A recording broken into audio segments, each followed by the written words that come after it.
Everyone, welcome to second part. आणि जसं जसं मी सोलंग व्हॅलीला म्हणजे अंजनी महादेवच्या जवळ जाते तसं तसं ना मला रडायला येत होतं. बिकॉज माझं ड्रीम कम्प्लीट होणार आहे. मला त्यांचं दर्शन घ्यायचं होतं. दॅट्स व्हाय. कशी होती मग तुझी राईड? छान होती. स्वरा राईड कशी होती? छान होती. छान मजा आली. मजा मला खूप मजा आली. मजा आली का? अरे वर चढताना दम लागला. मनोज तुला मजा आली का? ओके ओके ओके का असतो भाई? ओके चला धरा तुमचं. Hi finally super happy and tears in my eyes.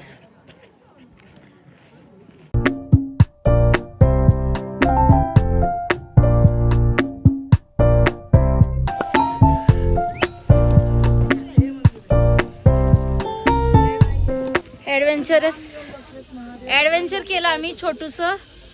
सोनीला जाम मजा आली. माझ्या मम्मीला सजा वाटते. मला पण थोडीशी भीती वाटली थोडीशी. It's okay, let's go.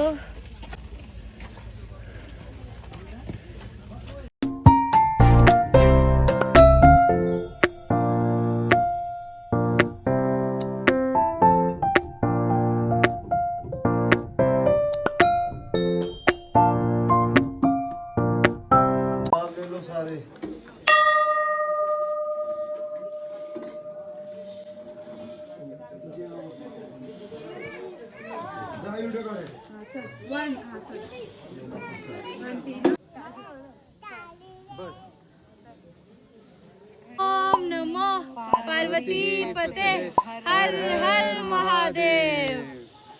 Guys एवढ्या वेळेचं ना तिथे फक्त बर्फ दिसत होता आणि पाणी नव्हतं येत. वॉटरफॉलचं जे नॅचरल येतं.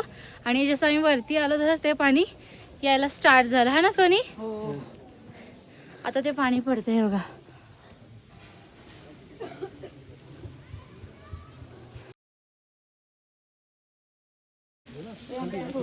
हर महादेव. आम्ही ATVनी वर तर आलो, पण थोडंसं ट्रॅक करायचा होता आणि मग महादेवपाशी पोचायचं होतं. आणि तो ट्रॅक आम्हाला वर्थ इट वाटला जेव्हा आम्ही इथे येऊन दर्शन घेतले. खूप छान वाटलं. आणि या सीझनमध्ये महादेववरती पूर्ण बर्फ जमतो. आणि इथे जी शिवलिंग आहे ते तुम्ही शिव समाराय सॉन्गमध्ये जाऊन बघू शकता. इथे येऊन मला इतकं छान वाटलं ना. Be ready for third part. That's it for a day.